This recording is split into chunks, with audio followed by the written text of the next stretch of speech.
¿Todo bien? Bueno, vine acá a Malvinas siempre a buscarme una nueva picha, porque como ven, no me puedo parar de comprar rapita malvinera. Estamos acá en el búnker Malvinas siempre. Joaquín B. González, 974. Luquitas, acá está el dueño.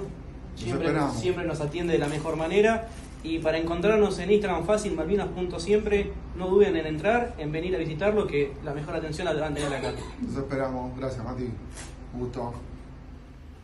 Bueno, queridos amigos, en un nuevo programa de Malvinas y sus protagonistas, en esta ocasión tengo el placer de entrevistar al mayor retirado, veterano de guerra de Malvinas, Emilio Samín Ducó. ¿Cómo estás, Emilio? Bien, muy bien, muy bien. Mil gracias por invitarme, che. Por favor, el agradecido soy yo y va a ser un placer tener esta charla con vos y conocer un poquito de tu experiencia hace ya casi 43 años con el Regimiento de Infantería 5. Estamos viejos, estamos viejos. Viejos no, acumulamos experiencia.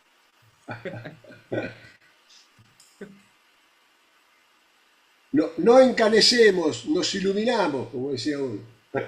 Exactamente. Bueno, si querés largamos, no sé cómo querés que hagamos. Le vamos a arrancar por el principio y voy a empezar a preguntarte dónde naciste y esta vocación de ingresar al ejército como oficial, ¿cómo te nació? Yo nací en Buenos Aires, pero, o sea, en un hospital en San Antonio de Buenos Aires, pero viví siempre en Martínez hasta que me recibí. Mi querido Martínez, un barrio que quiero muchísimo y ahora vivo hace muchísimos años, 32 años en Bellavista, a quien amo directamente. A los 5 años de edad tuve la vocación de ser militar. 5 años. A los 5 años ya jugaba con soldaditos, así como Esteves, que comenta que jugaba con los soldaditos, hacía hasta los desfiles para el 25 de mayo en todos los soldaditos por toda mi casa.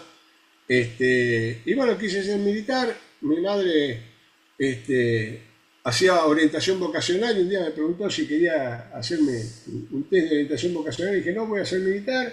Me preguntaron si quería entrar al liceo y dije, no, porque el liceo no es para ser militar. El liceo cumple una misión, a los 12 años la tenía clara. Déjenme vivir tranquilo, una adolescencia tranquila, que la pasé bárbara, en un secundario espectacular.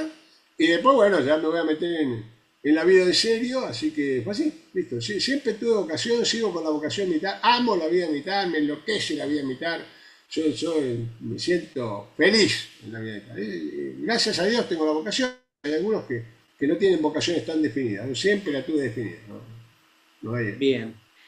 Eso. Y cuando ingresaste al colegio militar, ¿qué promoción sos? Yo soy la 111. Empieza con uno, termina con uno, sigue con uno.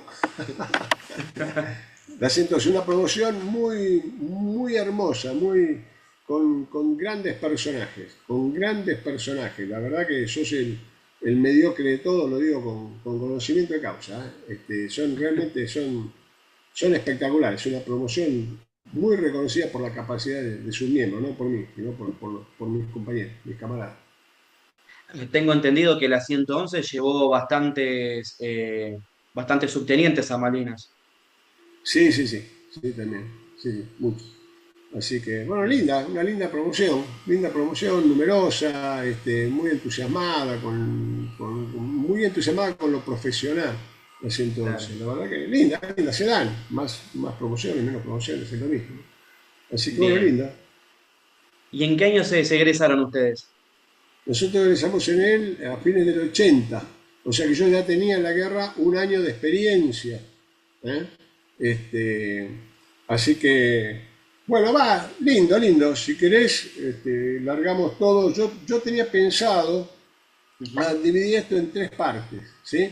Pero va a aclarar a los que nos vean algún día que a mí se me mezcla un poco las cosas cuando hablo, porque yo soy militar, también soy poeta, me tuve que meter a ser de periodista, así que a veces hablo después, soy profesor de teología, de ciencias sagradas, soy licenciado en ciencias de educación, he trabajado en varias empresas corporativas, Así que a veces salto de un lado para el otro. Mi mayor orgullo es ser padre de familia y abuelo, y casado 43 años con mi esposa, así que ese es mi mayor orgullo, y ser católico apostólico verdadero, de la caverna, digo yo soy de la caverna. Así que a veces se me va a saltar un poco, eso es lo primero que le quería decir a los que me escuchan, salto de un lado para el otro, o como le dijeron a Chesterton, ¿usted es un escritor católico? No, soy católico y cuando hablo se me nota, y no tengo miedo de ocultarlo, creo que yo soy el fundador del iqueísmo. Sí, soy católico y qué, soy honesto y qué, soy militar y qué, soy patriota y qué. Me parece ser que todos tienen las ganas de decir lo que quieren o cómo se autoperciben o cómo son, y parece que los honestos nos tenemos que quedar callados la boca, los normales. Voy a hacer uno estos días la marcha del orgullo normal. Le llamo normal al que está con el orden natural. Así que no sé si por ahí después te suspenden el video, pero no importa. Hablemos y disfrutemos la vida. Segundo, soy extremadamente alegre, así que lo primero que te quiero aclarar es que lo vamos a dividir, si te parece bien, en tres partecitas. Una parte general, un contexto general de lo que es Malvinas, después una parte específica de algunas anécdotas que yo te puedo dar del 5, pero después hay un montón de gente del 5 que por ahí hable con más propiedad que yo, y por último un mensajito, algo que le podemos dejar a los jóvenes, porque yo creo que siempre que uno habla del tema que hable, tiene que pasar a la parte práctica, al ejercicio de la virtud. ¿Está bien? Listo, así que si te parece bien, largamos. Lo primero que te voy a hacer es agradecer y te voy a poner una anécdota. La otra vez me preguntaron por qué yo firmo. Yo firmo hace ya 4 o 5 años, firmo herido en combate y en la paz. La otra vez me preguntó la señora, ¿por qué usted firma así? Le voy a contar por qué. Primero, porque fui herido en combate. No preguntes en qué zona, porque si bien tengo más de 30 esquirlas, gran mayoría de ellas las tengo en el mismo lugar que las recibió Güemes, que es donde no me da el sol, y entonces he recibido innumerables cargadas, así que soy conocido por eso. Pero, como le dije una vez al teniente Goenani, usted tiene la suerte de estar herido en el ojo, y entonces es más honorable que lo mío. Pero, yo fui herido en combate, pero hace como 5 años vi desfilar una tropa en mi querido Regimiento 5, y uno se da cuenta cuando es militar viejo si desfilan porque le obligaron o cantan con ese empuje, y después tuve que arengar en la famosa vigilia de San Andrés de Giles, a quien invito a todos los años, y tuve que arengar a unos jóvenes que venían marchando desde Luján, y empecé a darme cuenta de que el auto había arrancado solo.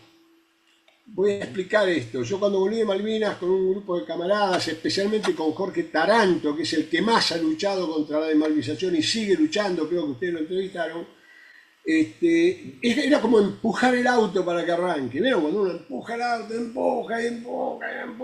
Son muchos años de empujar. Muchos años de empujar. Muchísima gente nos vino a ayudar a empujar. Muchísima gente, insólitamente, milagrosamente, por la virgenita. Y empujábamos, pero ya hace 4 o 5 años vengo viendo que ya no empujo más porque el auto como que arrancó. Nosotros nos tuvimos que disfrazar de periodistas, por decirlo de una manera, porque nadie hablaba de Malvinas, y hoy en día jóvenes como vos me llaman, el auto arrancó. No importa, ya muero en estos momentos. Sigo empujando, pero ya en realidad, ¿saben qué? Me abren la puerta y me invitan a subir al auto porque el auto anda solo. Y eso es un milagro. Es un milagro. Los que quieren ver un milagro ahí lo tienen. A pesar de la desmalvinización, a pesar de todo el contexto internacional en contra, de todo el contexto interno en contra, Malvinas vive.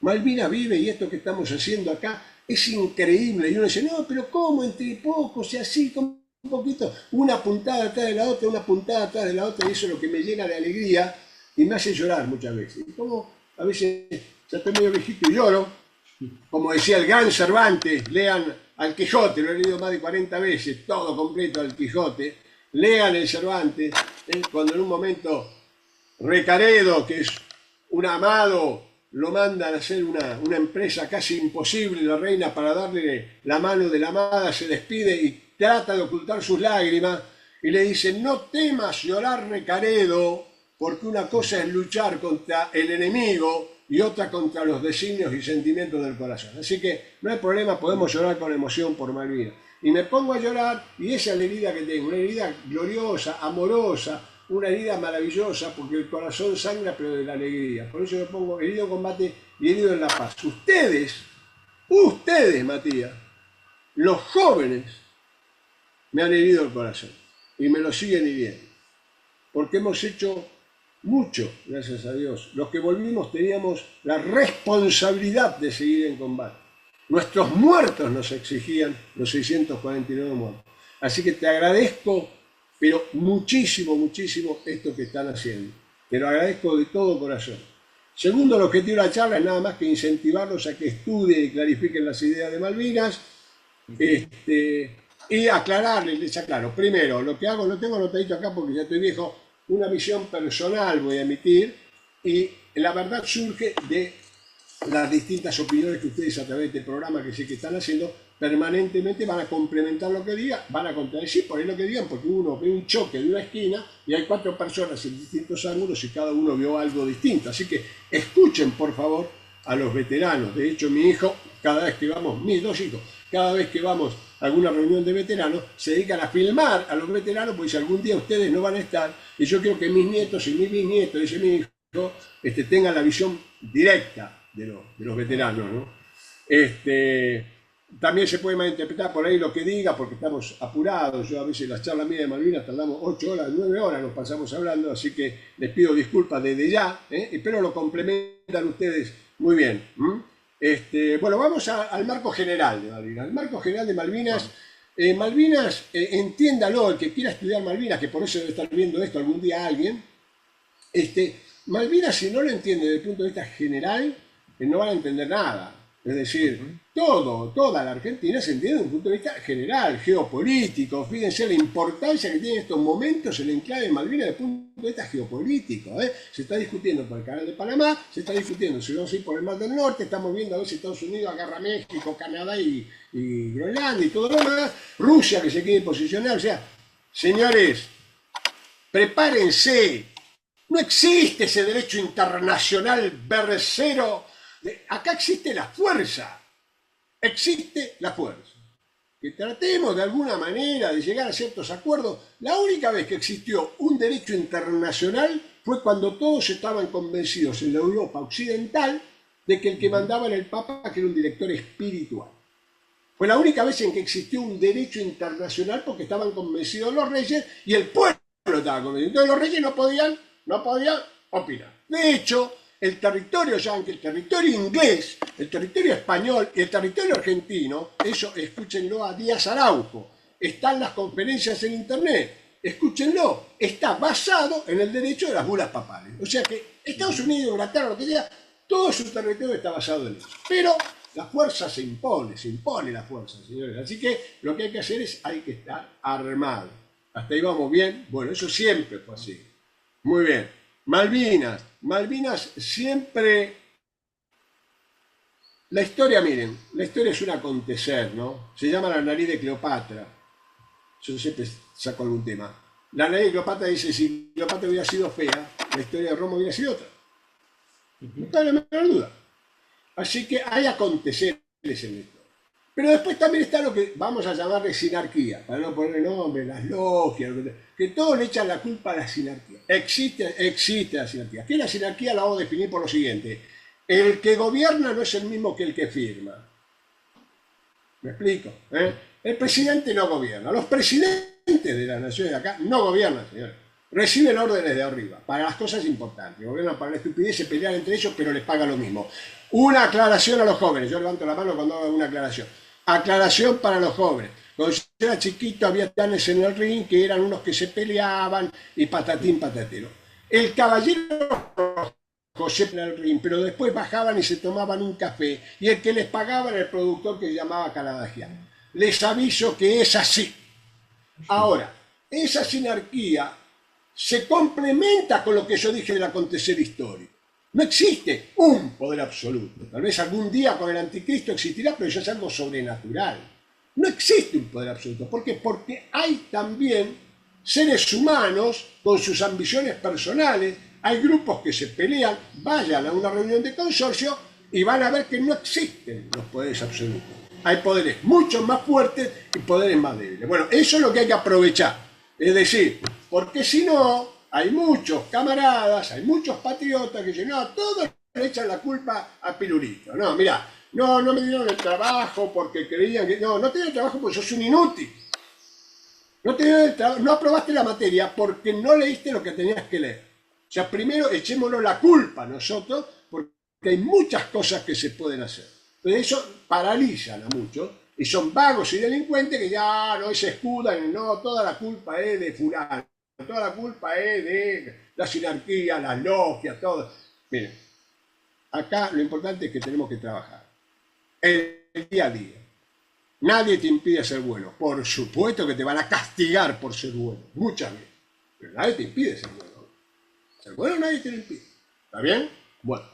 Así que ese es el mensaje que les doy. No se dejen engañar por la publicidad. No, todo es corrupto, todo es corrupto. Hay mucho que es corrupto. No me lo van a contar a mí. No me lo van a contar a mí. Soy re viejito.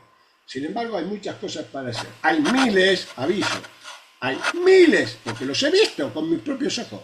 Hay miles de jóvenes castos, puros, honestos, que se ponen de novio como corresponde, que forman una familia, que tienen... Los veo todos los años. Vayan a la marcha de la cristiandad, son más de 2000, los pueden ver, son miles. Hay miles de jóvenes en todo el mundo.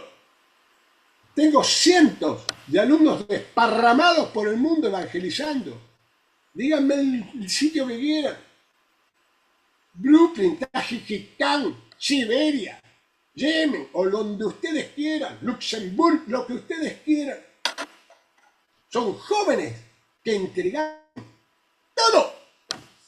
La familia, la vida, sus bienes, todo. Por ir a evangelizar y llevan la bandera argentina y también. Ah, no estoy deprimido.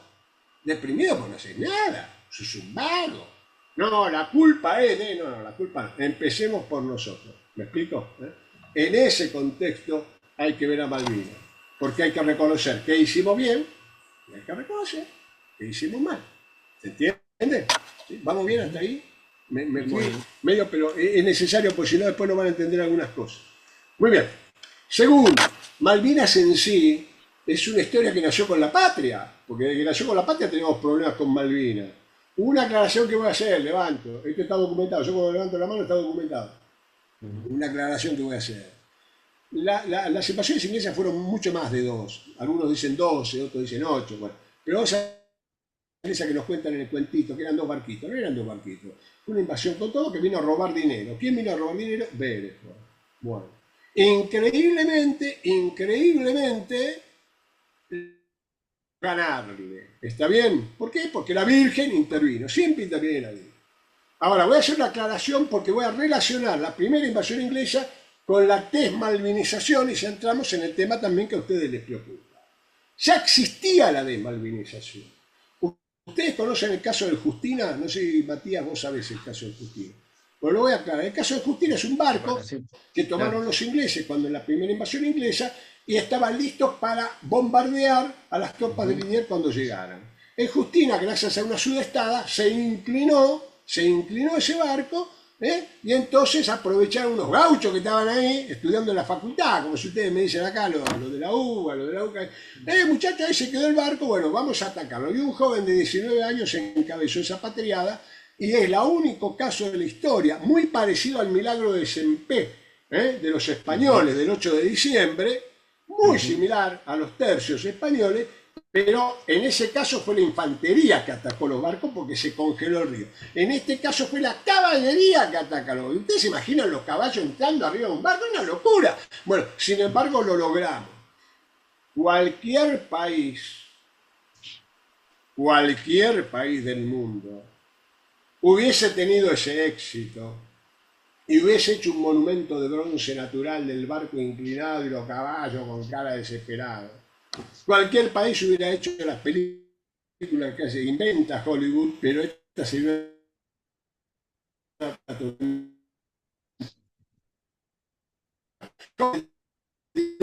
llamaba Martín. Ahora, ¿dónde fue? Ahora viene la desmalvinización. ¿Dónde ocurrió? ¿En qué lugar fue? En la Plaza Retiro, donde está erigida la torre de los ingleses. Los tipos no hacen puntadas en nudo. No hacen puntadas en nudo. En lugar de tener el Big Ben ahí, tendríamos que tener, pero vaya usted a convencer. Bueno, vamos a hacerlo. Hay que propongan acá en el programa. Vamos a hacerlo. Hay que tirar esa torre y poner ahí un lindo barco y a Martín Miguel devuelve con su gaucho. ¿Para qué? Para que los turistas, cuando pasean por Retiro, uno les tiene que contar su historia. Pero ahí ya estaba la desmalvinización. Vamos a la otra desmalvinización, la segunda invasión inglesa. No son 3 barquitos, son 140 barcos y 11.000 soldados de la guerra contra Napoleón. Vuelvo a repetir, 140 barcos y 11.000 porque se juntaron corrientes. La que iba para Chile, o sea que ahí ya lo liberamos a Chile por primera vez. La que iba a conquistar Chile y la que venía para reforzar Buenos Aires. Se entera de que Bedford fracasó y entonces ahí en medio del viaje se juntan las dos. Por supuesto, salimos a combatir, nos hacen de goma, nos destruyen. ¿Por qué es? Vamos a hacer una comparación. Esto está documentado, Vamos a hacer una comparación. Es como si me cayeran ahora 4 millones de yanquis y de chinos y de rusos invadieran Buenos Aires. Le salimos nosotros, el ejército que tenemos, con 2 gomeras a tirar piedra, que no le autoriza a tirar tiro, entonces tiramos piedra, ganamos y nos pasan por arriba.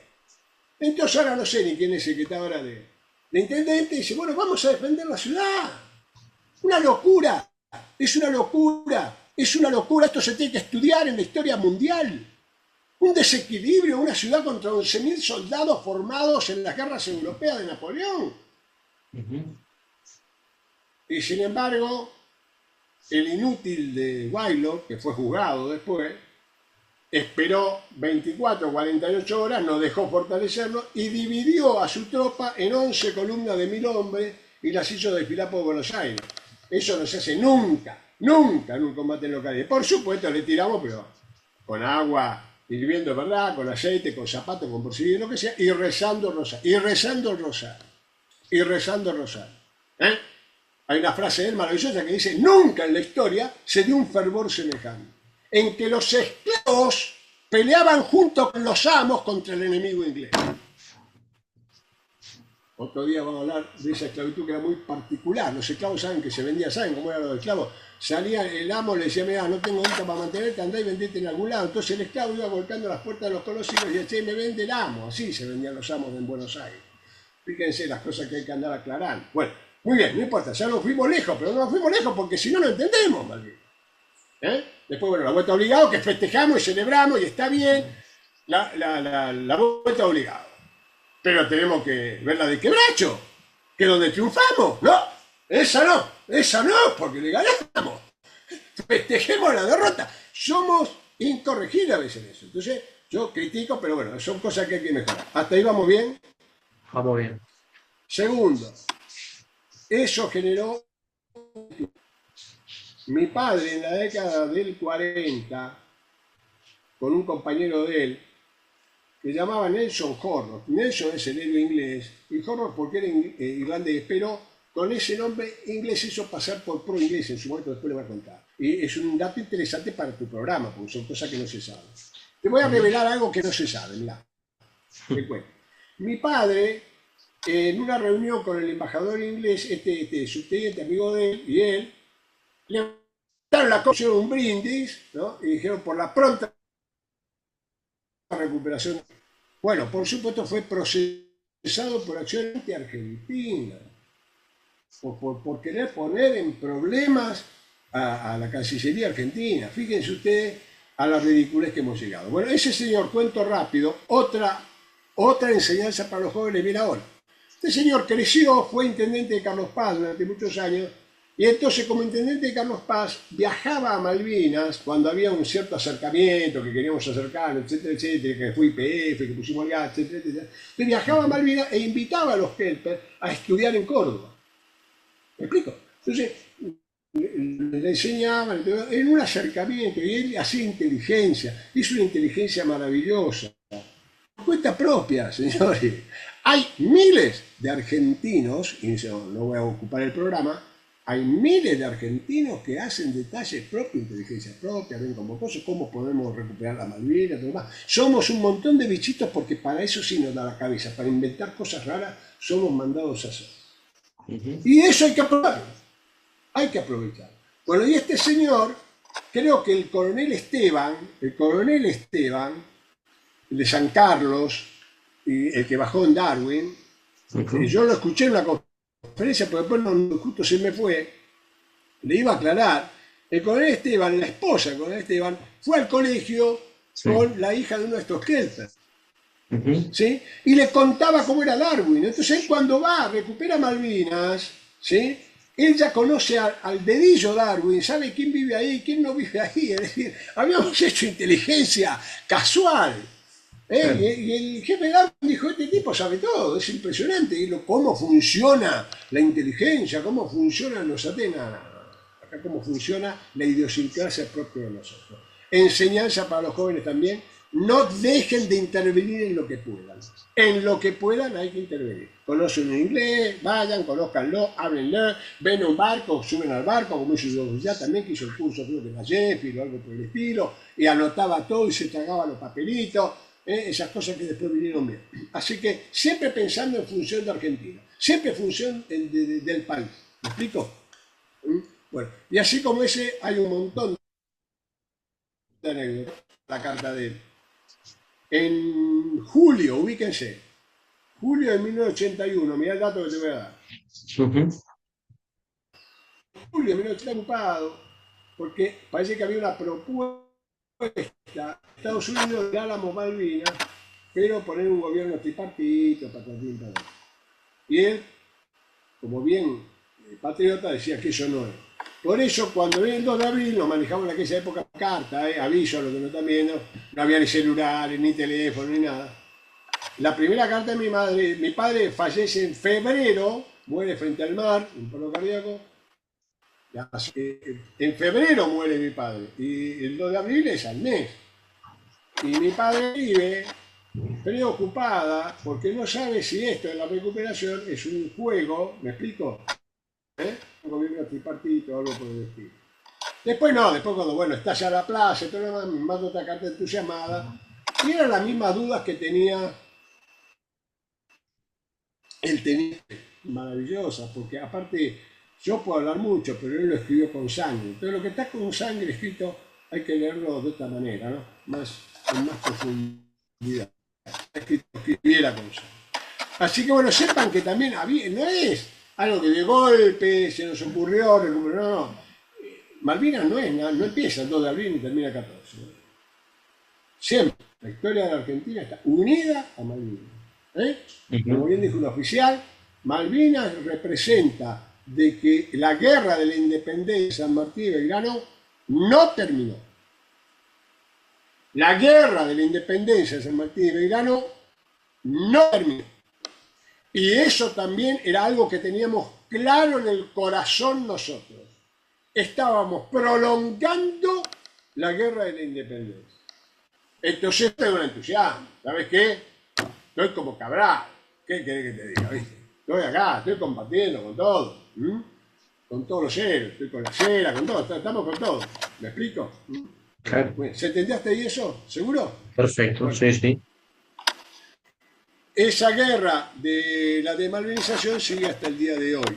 ¿Cómo definiría yo a través de una charla exclusivamente de desmalvinización? Malvinas demostró al argentino que el argentino puede. Malvinas le demostró al mundo que el argentino puede. La desmalvinización se sintetiza en hacerle creer al argentino que el argentino no. ¿Me explico? Se sintetiza así. Al terminar esta primera parte, marco general de la guerra, ¿sí? Y por qué se perdió la guerra. Y ya con eso para la conferencia, porque después vienen los otros detalles que son los chumeríos. Nosotros fuimos a la Operación Rosario por la Virgen del Rosario, no como salió en la revista, no sé si Tara o Bola, no sé cuáles son esas revistas, que decía que era porque eran rosarinos, bueno, por la Virgen del Rosario. La Operación Rosario es única en el mundo, estuvo hablado, así que pasó por arriba. Es increíble, es una cosa de loco. Únicamente a los argentinos se puede ocurrir semejante, es una ridiculez una operación. O sea, el ejército, ¿sí?, a que recupere algo incruentamente. Entonces, ¿para qué me da las armas? ¿No? Entonces vayan y negocien. No, bueno, pero la idea era recuperar, poder negociar mejor. Como siempre pensando nosotros en que los demás son buenos. Sí. Los demás quieren todo lo nuestro. Acuérdense, yo puedo hablar, soy algo demás, pero señores, los demás quieren lo tuyo. Y si vos se lo dejaste, lo van a robar. Y si te van a pegar y matar como me pegaron y me mataron los ingleses. Y los yanquis. Y los yanquis por yanquis también, ¿eh? La NATO lo mató. No, que vamos a ver. Eso no significa que no vayan a aprender inglés, no significa que no conozcan el inglés, porque al enemigo hay que conocerlo. No significa que no nos respetemos con el soldado que vino, en tanto y cuanto reconozcan nuestro valor, como conozco a algunos que no lo hago conmigo, y pero yo no puedo ser amigo de usted. ¿Por qué? Porque hasta que no me devuelva y me pida perdón por lo que me robó, no, hay que ser amigo. Bueno, el que es amigo es aquel, voy a expresar una expresión muy grosera. Le violaron a la esposa y le invita a comer al que le violó a la esposa. No, señor, mire, discúlpeme. O parece ser que no le duele Malvinas. Hay mucha gente que lo ha tomado como deporte. A mí me duele Malvinas. Me duele todos los días. Me duele todos los días. Pero bueno, el operativo Rosario fue brillante, fue único y nadie lo ha resaltado. Lo único que lo resaltan son los extranjeros. Fue brillante. Ahora, lo que vino después fue un desastre porque no fue planificado. Fue un desastre. Yo hablé muchas veces con el general Menéndez. Al que voy a defenestrar acá, levanto la mano, me hago responsable de lo que hago. Levanto la otra mano cuando yo emito juicio de que es mío personal. Es el señor Galtieri. Y lo voy a defenestrar por una sola cosa nada más. No salió a hablar. Señor Galtieri, usted debió haber salido a hablar. Lamento mucho que se haya muerto. Le pedimos cuantas mil veces que venga a hablar. Entonces es un cobarde. No quiso hablar. Pero aquel que me quiera exaltar a Galtieri, el señor general Menéndez hablaba en todos lados. En todos lados. Y aclaró muchísimas cosas. No es un héroe. No es un héroe. Tampoco es un cobarde. Es un profesional de la guerra. Cuando a Menéndez lo nombran, el gobernador militar, no tiene nada que ver. Él iba nada más que a ver en la dirección de las calles. ¿Me explico? Hacer actos de soberanía, eso es para otro programa llamado Un día habló de la soberanía. Pero bueno, y claramente, ¿qué vamos a hacer cuando los ingleses vengan? Le contestaron dos cosas. No van a venir. No es problema suyo. Cuando vinieron le dijeron a CTK. Muy bien. Que les quede esa imagen. Porque ahora después vamos a volver sobre eso. Muy bien. Entonces, tenemos la operación brillante. ¿Estamos bien, tipo?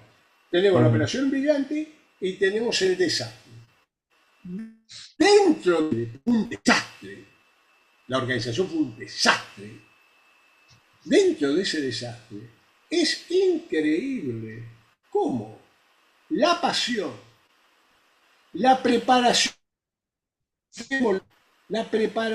que tenemos, el entusiasmo, la dedicación, la valentía, el coraje. No estoy orando, no es lunes, hablo con el diario del miércoles, porque ahora están los documentos de los ingleses. Valoran.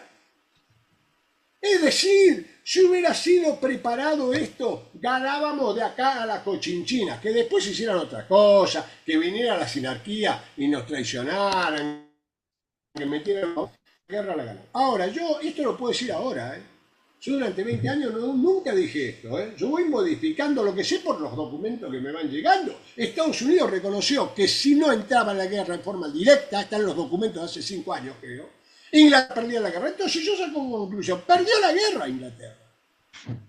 Perdió la guerra.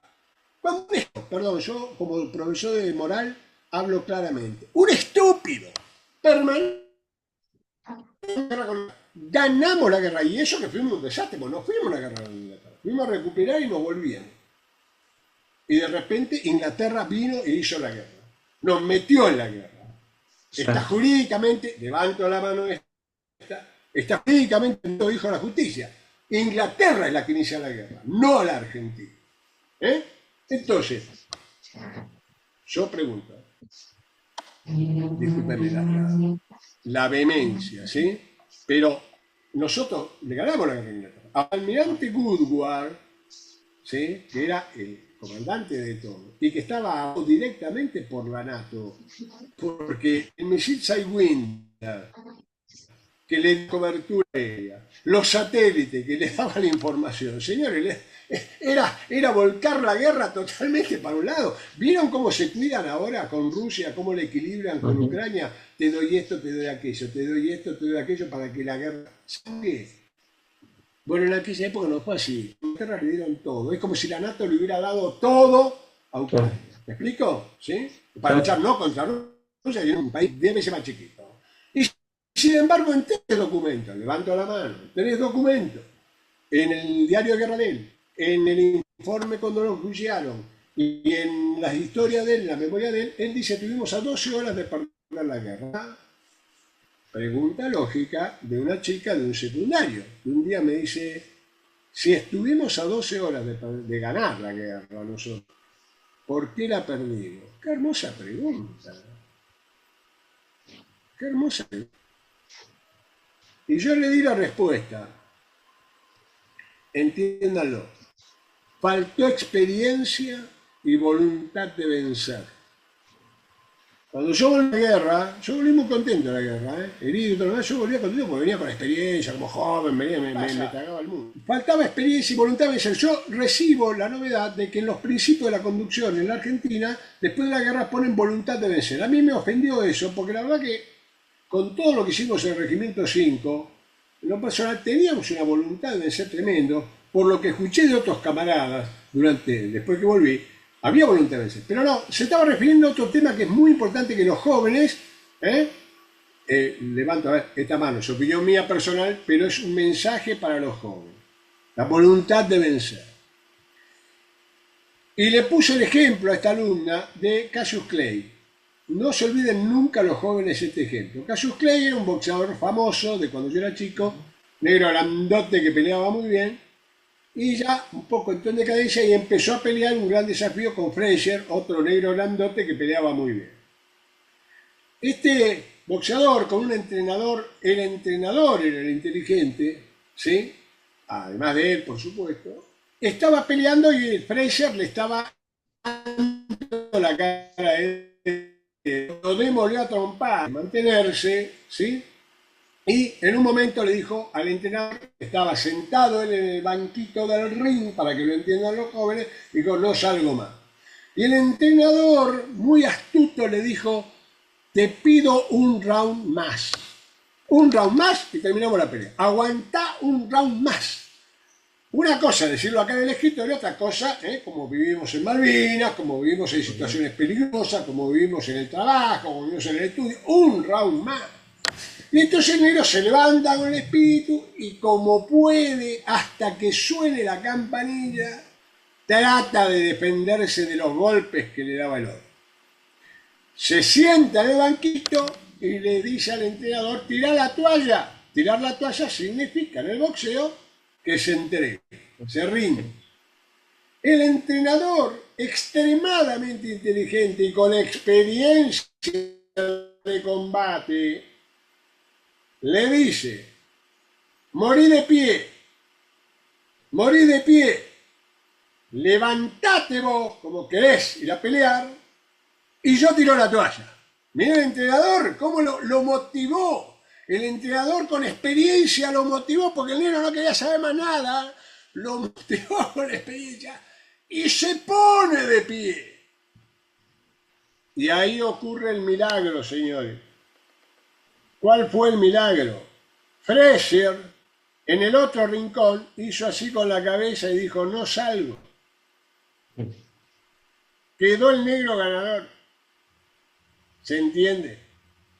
Los ingleses ahora lo sabemos, no con el diario del lunes, con el diario del miércoles, hacía 3 días que no comían. Están los videos, ustedes lo habrán visto. 3 días llevaban sin comer, tenían que replegarse. Entonces buscan un sistema de comunicarse con las autoridades argentinas para acordar la retirada. No era una rendición, pero me voy. Para que cuando se está retirando no hagamos nosotros un contraataque y lo liquidemos. Y ahí surge, no sé quién es, pero surge alguien que dice en inglés, que dice, ¿y ellos cómo estarán? ¡Ja! ¡Qué linda pregunta!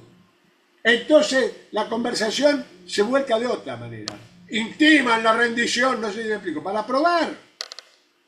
En ese momento, esto me lo contó Menéndez como 10 veces, Menéndez habla con Galtieri y le pregunta qué tiene previsto para la guerra. Nunca tuvo previsto nada.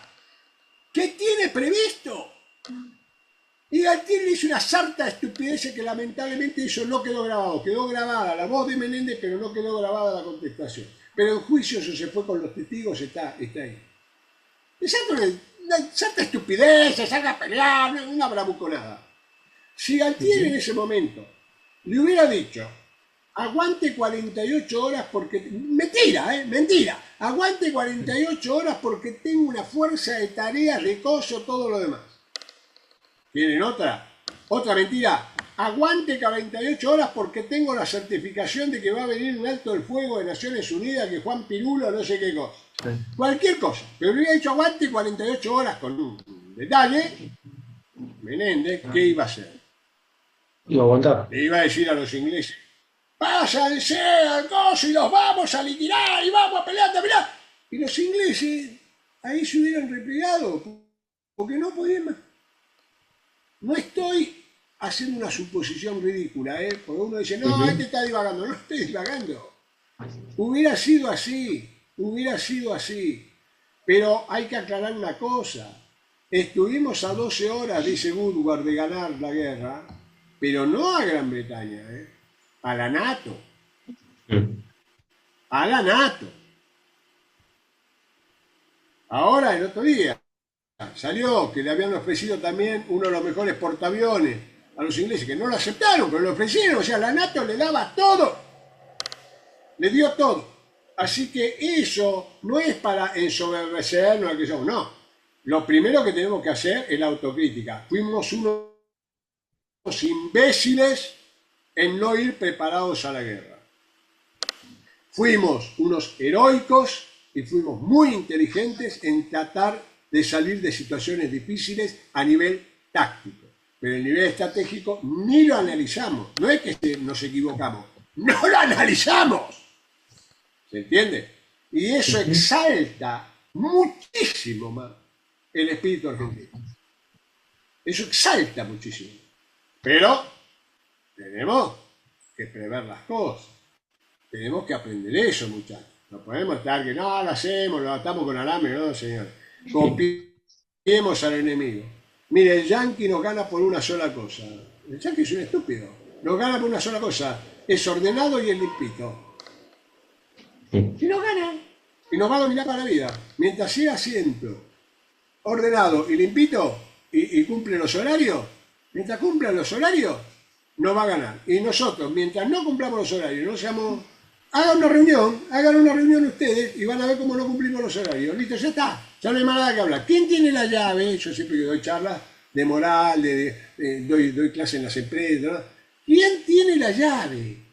La pregunta clave en la Argentina. Nadie tiene la llave, nadie trajo la llave, nadie sabe dónde es el lugar. Entonces, el día que seamos ordenados pasamos por arriba a todo el mundo. Pero voy a terminar esta parte con una frase de un marín yanqui que una vez me dijo una frase maravillosa. Me dijo, un argentino, me decía, hablaba todo atravesado, un argentino va a Estados Unidos, ¿sí?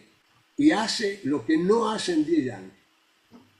Pero 10 argentinos no logran hacer lo que hace un yanqui. Claro, no nos juntamos, somos un desastre. Nos catalogó perfectamente bien.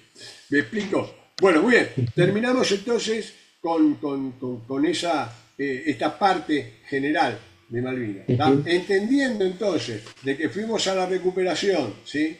Pero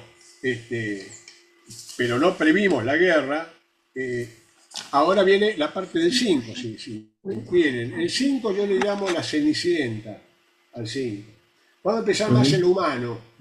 Vamos a empezar más a lo humano. Algunos me dicen, descríbame la guerra. Yo tengo 2 frases para describir la guerra. ¿Tá? Medio se hicieron famosas. La primera es, la guerra es exactamente igual que la paz, pero con los bombazos arriba. Lo que no previó, no se previó. ¿Hiciste mal el trabajo en la oficina? ¿Preparaste una reunión para las 12 y no te vino nadie? ¿Sí? ¿Ibas a hacer esta clase y no te salió?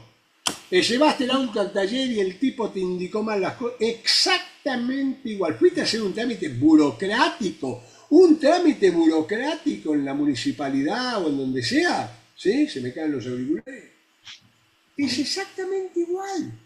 Pero con los bombazos arriba. Mientras estás haciendo la cola para cobrar en el banco donde los delincuentes del banco no te quieren atender porque se rascan el ombligo, ¿sí? Ahí en ese momento empieza a atacar el enemigo y te caen los bombazos arriba. Por eso hay que ser previsores en la paz, ordenados en la paz, para ser buenos en la guerra. Porque les aviso otra cosa. Los ingleses son muy ordenaditos, pero fueron un desastre en Malvinas. Cometieron errores gravísimos. Uno de los errores más graves, infantil, es meter todas las carpas dentro de un mismo barco. Le hundimos el Atlantic Conveyor y toda la campaña la pasaron sin carpa. Sin carpa. Le digo porque algunos antipatriotas, me sobran la mano, los dedos de la mano de un manco, pero hay algunos soldados antipatriotas que se llaman antihéroes, hicieron una organización antihéroes, después se transformaron ahí en La Plata. Son los antihéroes que cobraron, que hacían festejos con la hija de Margaret Thatcher y todo lo demás. Bueno, antihéroes que se consideran víctimas y todo lo demás, se quejaban porque la carpa no era buena. Bueno, los ingleses no tuvieron carpa. No tuvieron carpa. ¿Por qué? Porque le hundimos el único barco. Usted la logística de la guerra la distribuye por todos lados, porque un barco no se puede quedar sin carpa. ¿Se entiende? Pavadas como esas realmente las hicieron muy mal. Bueno, aclaro. La guerra es lo que acabo de decir. Es exactamente igual que esto, con los bombazos arriba. La guerra también es un vale todo limitado. Vale limitado en el sentido de que vale todo porque uno se da cuenta de que se rompieron las reglas. Estamos, como decía Santo Tomás, en la última ratio, la última de las razones. No es que no sea razón, pero la última razón, bueno, ya se acabó la guerra, vamos a pelear. Es como si vos, que estás ahí en el escritorio, te dicen en un momento, mirá, a 30 kilómetros tenés 20.000 personas armadas con tanques y misiles y te van a empezar a tirarte pasos arriba de la cabeza. Y vos decís, no, ¿a quién vas a llamar? ¿Al 911? No, 911. No hay policía, no hay juez, no hay nada. Más o menos como se vive en el conurbano bonaerense. Bueno, más o menos así es la guerra. Hasta ahí se entiende. Ahora, a mí siempre me gustó el misterio del hombre, ¿no? Así que yo ya los camaradas me llamaban el apio que piensa, porque yo siempre estaba con mis elucubraciones filosóficas. Y yo percibía en Malvinas que era como que la civilización se acababa ahí. ¿Me explico? O sea, todas las normas que uno puede, con que fue educado, se acaba ahí, se acaba. Viene un avión, me quiere atacar, viene un barco, me bombardea y no hay otra forma de decirle que tirarle al avión y tirarle al barco. No, se acabó el diálogo, señor, no, mira acá, no, mire, ¿a quién voy a llamar? A mi mamá, no. Pero en ese aislamiento, en ese espacio que uno está, el superior, al revés de lo que todo el mundo cree. Uno cree que en la guerra, al sargento no le voy a llevar en la punta en la guerra. Al primero que le mete tiro en la guerra va a quedar al capitán. Miren, no tienen ni idea de la presión que siente el jefe, porque la cadena de mando desde el soldado al cabo, del cabo al suboficial mayor, del suboficial mayor al subteniente, del subteniente. Ese hilo conductor, psicológicamente, es lo que me une a la civilización, es lo único que me va a dar a mí una noticia de algo que formar. Esa disciplina que hay es lo que a mí me acerca a ser un ser civilizado. En ese caos que es la guerra, en esa desesperación que es la guerra, en esa situación de indefensa total que uno tiene en la guerra, es la armazón de la disciplina militar lo que me une psicológicamente con la civilización. Y la solución va a venir por ahí. Yo sé que la solución mal que mal, bien mal, nos rendimos, ganamos, triunfamos, hubo un alto fuego, lo que sea, eso me va a venir por arriba. Entonces eso es al revés de lo que uno cree. El superior siente que el peso de que los ojos del subalterno, del subordinado, le están mirando a uno. Y eso es lo que le da valor a uno. Alguno me dice, ¿tuviste miedo de la guerra? Y voy a contestar. Les puedo asegurar que no tuve miedo, por supuesto, a los nervios cuando atacan, cuando bajamos un avión inglés, después lo voy a contar, todo lo más. Pero yo le decía al soldado mío que estaba conmigo, el Rengo Vargas, que estaba conmigo, que perdió una pierna. Miren qué linda frase. El subteniente Miñola perdió una pierna, el soldado Vargas perdió una pierna. Y ambos dicen, la patria nos exigió todo, ¿sí? Le dimos todo y solo nos tomó una pierna. Qué frase, ¿eh? Para los que están enteros y andan lagrimeando por ahí, ¿eh? Qué frase, linda frase. Bueno, pero decimos, nos maravillábamos nosotros que el hermano suboficial Gómez, que es un hermano de toda la vida, de 19 años él, ¿eh? Y decimos, che, pero ¿qué pasa? Porque uno está atento al combate, uno está mirando el combate y tiene la gente abajo. Y esa mochila es una responsabilidad tremenda, es tremenda. Ahora, ¿qué pasa? Uno cae herido, el soldado trata de cubrir a mí, yo después lo arrastro hasta el pozo para cubrirlo a él. Viene el suboficial para atendernos, viene mi jefe de compañía enseguida, viene el capitán médico Matarán, excepcional, mi jefe de compañía, brillante jefe de compañía, el capitán Masilice en aquel entonces, una capacidad tremenda, un coraje tremendo. Pero voy al hospital no. Puesto Socorro, que era un sucucho de Chapadur, ¿sí? Que usaban un club, que los cálculos usaban para tirar dardo, había 60 kelpes en total, imagínense lo que era el coso, y les puedo asegurar que ahí, claro, el jefe de sección, herido como estaba, no se podía mover la camilla, y lo único que había que hacer ahí era recibir un vaso, no podía dar orden, estaba, o sea, entonces ahí sí, ahí uno entra en un pánico. ¿Por qué entra en pánico? No tiene misión que cumplir, está expuesto ahí para ver si el bombazo le cae o no le cae, es decir, es de terror eso. Y yo veía, mientras tanto, que los médicos no tenían miedo, salían en medio de los bombazos, como dijo el capitán Matarán, que después un día se estaba poniendo quema las manos, tenía las manos todas ensangrentadas. Yo no, mirá cómo tengo la mano, parecía un chico que se quejaba. Y digo, mi capitán, usted sale de inmediato, es que 10 segundos puede ser una vida, me dice. Yo tengo que llegar justo en ese momento, esa es mi misión, llegar en medio de bombardeo. Después viene la otra, el otro nivel, después lo estudié y tenía razón, era así. Pero claro, como tenían que trabajar, el miedo se supera por medio del cumplimiento de la orden y ahí se supera. Y uno se entusiasma y, voy a decir una frase un poco incómoda para algunos, pero la guerra es el más completo de los deportes. Ahora, cuando usted está solo, sin hacer nada, no sabe qué hacer. ¿Me explico? Entonces se desespera. Más que no se puede mover. Después ya medio cuando me podía mover, trataba de cubrir algunas cosas, me arrastraba. Bueno, más o menos andaba el asunto. ¿Me explico? Bueno, y la otra frase famosa de la guerra mía es, que la traigo a colación ahora, es que, no sé, todos habrán tenido alguna vez una pesadilla. Cuando uno tiene una pesadilla, se angustia, le agarra una angustia tremenda en el sueño, se despierta angustiado y poco a poco va tomando conciencia de que fue una pesadilla. Entonces se va serenando y empiezan las actividades diarias. La guerra es una pesadilla al revés. Es decir, usted por ahí si logra dormir un poquito, por siempre uno duerme con un ojo y con el otro ojo está atento, por ahí empieza a soñar con el hogar, con la familia, y cuando se despierta está metido en la pesadilla. ¿Se entiende? Es decir, es al revés. El sueño es agradable y cuando uno se despierta está en la pesadilla. Yo hace algunos años, no quiero hacer un golpe bajo, pero hace algunos años en Argentina que pasa lo mismo, porque sueño cosas lindas y a veces me despierto y todos los días me despierto en la pesadilla de vivir con el crimen del aborto. Llevamos creo que 300.000 hombres muertos.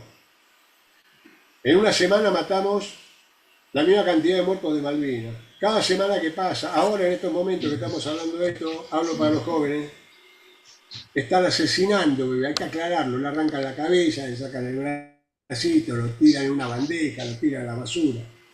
Los muertos de Malvinas estamos haciendo una lucha tremenda porque los sepulten como corresponde, como Dios manda, tratando de averiguar sus nombres, porque los ingleses lo dejaron 7 meses a la intemperie para que se lo coman los bichos.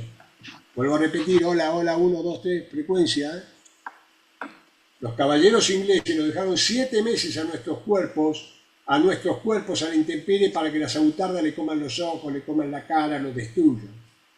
Porque no querían enterrarlo en Malvinas, porque no querían dejar un mojón en Malvinas. Entonces no me vengan con que son amigos, No me vengan con que son caballeros. Se disfrazan de caballeros porque tienen la hipocresía llevada al máximo. Siempre fueron piratas, delincuentes, violadores, asesinos. 3 millones mató el señor Churchill de hambre. 3 millones. Y hay políticos que lo exaltan. 3 millones de nepaleses mató Churchill cuando las mismas empresas inglesas le dijeron, señor, es una barbaridad lo que estamos haciendo. La respuesta de él dijo, ¿cómo? Ya se murieron 3 millones y todavía no se murió el Mahatma Gandhi. Y no defiendo al Mahatma Gandhi porque también tiene sus cosas. Pero yo vuelvo a repetir a los jóvenes, mensaje para los jóvenes. La guerra es una pesadilla al revés. El aborto es una pesadilla al revés.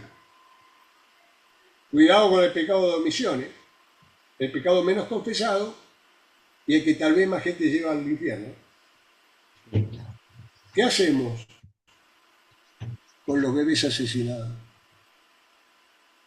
Tenemos 300.000 asesinas caminando por la calle. No me voy a extender más porque eso es para otro tema. Por eso yo salto a veces de teología moral a otras cosas. Pero todo está relacionado. Todo está relacionado. Bueno, volvamos al 5. El 5 es la Cenicienta, ¿vieron? ¿Por qué la Cenicienta? Porque era un regimiento que nadie hablaba. Creían que no habíamos peleado, no habíamos hecho nada. Y volvimos calladitos, muy humildes. Y después nos dimos cuenta que es una proeza tremenda. Yo acá, vos me dijiste lo tenés, te voy a hacer una publicidad, che, no sé si se puede hacer publicidad. Sí, claro. Malvinas, Puerto Yapeyú, Sí.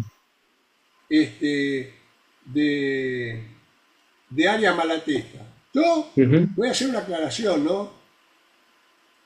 Yo le hice una acotación, creo que todavía ni se la mandé, mirá la acotación, pero bárbaro, cómo lo describe, cómo es el libro más profundo demás, y al final termino diciendo, pero lo que más le va a interesar a usted que yo diga es estas 2 palabras, fue así. Es decir, acá lo que cuenta fue así. Por supuesto, esto es el marco, es el esqueleto. Ahí nosotros tendríamos que ponernos a escribir lo de 5 para poner la carne, el jugo, la florcita, ¿viste? Adornarlo con las experiencias personales e individuales de cada uno. Pero es un libro, uno de los pocos libros en la Argentina, realmente con un detalle profesional insólito. Yo me enteré de dónde estuve en la guerra ahí. Me enteré, por ejemplo, que los aviones que me bajaron a mí, uno de los 2 fue derribado al día siguiente. Me enteré por el libro. Miren, increíble, ¿está? O sea que es importante. O sea que acá tienen todo lo de Malvinas. Este libro se ha distribuido mucho, les aviso para los que estén viendo esto, en las empresas, porque en resolución de casos es un ejemplo permanente. El jefe de unidad el gran Moncho Baragaña, tuvo que resolver todos los días casos. Yo lo viví personalmente porque herido escuchaba, él medio se descargaba en el hospital con los médicos, de sus angustias, de sus necesidades, de sus cosas, y yo lo escuchaba permanentemente cómo trataba de solucionar y de decidir. ¡Qué difícil!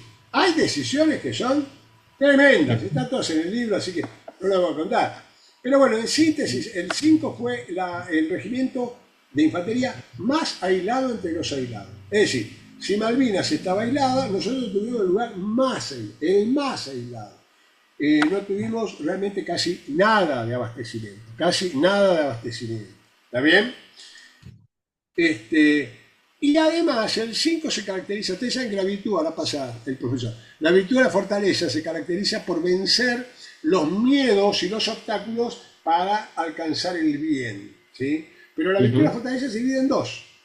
El acometer, el pelear, el combatir, el matar. ¡El matar! ¡Vamos a la guerra a matar! Señora, si alguna está escuchando. Porque yo he escuchado generales explicarle a los padres de los cadetes, decirle, bueno, vamos a tratarlo bien. Lo primero que le tiene que explicar al padre, señora, yo a su hijo lo tengo que entrenar para matar, para clavar el puñal en el estómago, hacer presión hacia abajo y tratar de llegar al corazón. A ver si lo entienden. No van a un club social. Y es una vergüenza, y lo digo con dolor, y discúlpenme el exabrupto. No puede ser, ay, ¿cómo el cadete? No, señores, lo tenemos que educar para matar. A la guerra se va a matar, ¿no? No sé si quedó claro. Ese es el acometer. Pero también existe la virtud de la fortaleza en el resistir. Mientras que el acometer es propio de lo masculino, el resistir es propio de lo femenino. Y dice Santo Tomás que el resistir es lo más difícil, porque el resistir es medio como estar en derrota, ¿me explico? Mientras que en el acometer uno se entusiasma más. Malvinas, el Regimiento 5, cometió las dos virtudes, las dos facetas de la virtud de la fortaleza. El primero acometió un grupo de comandos, eximios comandos, a cargo del coronel Duarte, lo mató al inglés Hamilton, que era el observador adelantado, el que dirigía el fuego de la fragata sobre nosotros, y así nos salvó la vida, ¿sí? Y tomamos preso a un suboficial que lo acompañaba. Bajamos un avión, le voy a contar lo del avión para que le suene gracioso.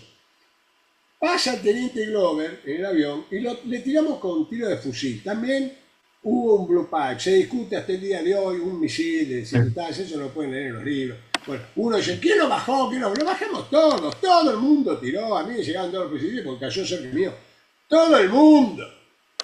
Yo recibí una comunicación por teléfono felicitándome porque mi sección había bajado el avión. Digo, señores, nosotros tiramos, pero el avión ya venía herido de atrás. Ya no somos ridículos. Todo el mundo lo hace. Ahora, este piloto se eyecta, ¿sí?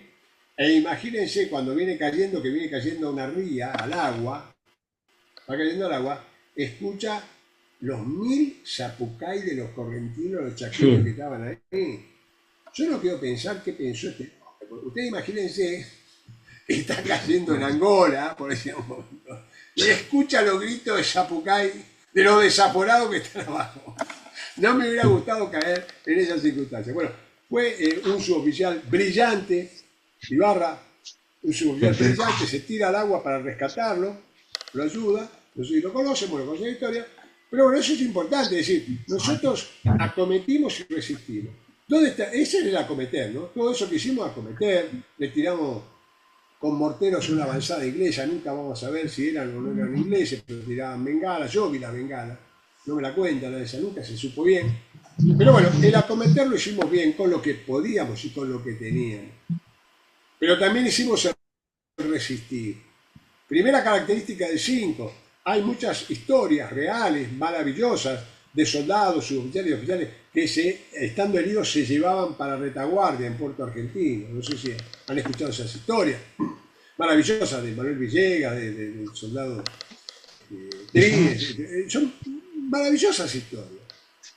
Ahora yo siempre pregunto, che, ¿cuántos se fueron para atrás? ¿Cuánto corrieron? ¿No? Algunos dicen, llevamos al herido 3 kilómetros, cada vez le agrega más, 8 kilómetros, no sé cuánto.